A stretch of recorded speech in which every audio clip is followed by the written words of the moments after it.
अगर अभी तक आपने हमारा चैनल कुरान और दीन सब्सक्राइब नहीं किया तो सब्सक्राइब कर लीजिए और बेल आइकन को दबा के ऑल करना मत भूलिए। बिस्मिल्लाहिर्रहमानिर्रहीम, अस्सलाम वालेकुम। कुरान और दीन चैनल में एक और नई वीडियो और प्यारा सा नाम लेकर आई हूँ। उम्मीद है आज की वीडियो आपको बहुत पसंद आएगी, तो वीडियो को देखते रहे, वीडियो को स्किप मत कीजिएगा। अगर आपका नाम अनीसा है या आपकी बहुत ही प्यारी दोस्त का नाम अनीसा है तो इसमें ज़रूर टैग कीजिएगा और इस वीडियो को देखते रहिएगा। अनीसा नाम की लड़कियां कैसी होती हैं? सबसे पहले इनके नाम की मीनिंग को जान लेते हैं।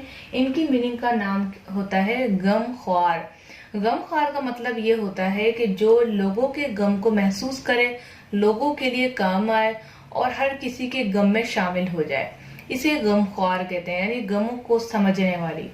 तो जो लड़कियां अनीसा हैं वो बहुत ज्यादा जो है सेंसिटिव होती हैं। इसके अलावा पढ़ाई में बहुत ज्यादा होशियार होती हैं, मोहब्बत करने वाली होती हैं, दोस्ती करने वाली होती हैं, दिल पे बहुत जल्दी बात ले लेती हैं। इनकी ये आदत की वजह से ये खुद परेशान है कि हर बात, छोटी छोटी बात को दिल पे ले लेती हैं।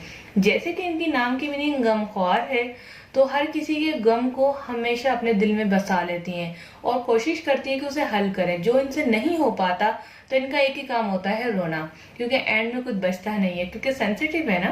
सेंसिटिव लोग जब अपनी तरफ से पूरी ईंट पत्थर सबका जोर लगा देते हैं तो क्या करते हैं, वो एंड में आके रोते हैं। तो अनीसा नाम की लड़कियां भी कुछ इस तरह से करती हैं। इसके अलावा जो है रिस्पेक्टेबल होती हैं, घर की जिम्मेदार बच्ची होती हैं और बहुत ज्यादा जो है काम वाली होती हैं। इसके अलावा इनका लकी नंबर 2 होता है।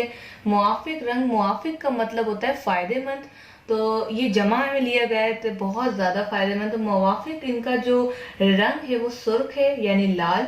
पत्थर, मुआफिक पत्थर रूबी। मुआफिक दिन इनका मंगल और जुमेरात है। मुआफिक धात में तांबा और लोहा शामिल है।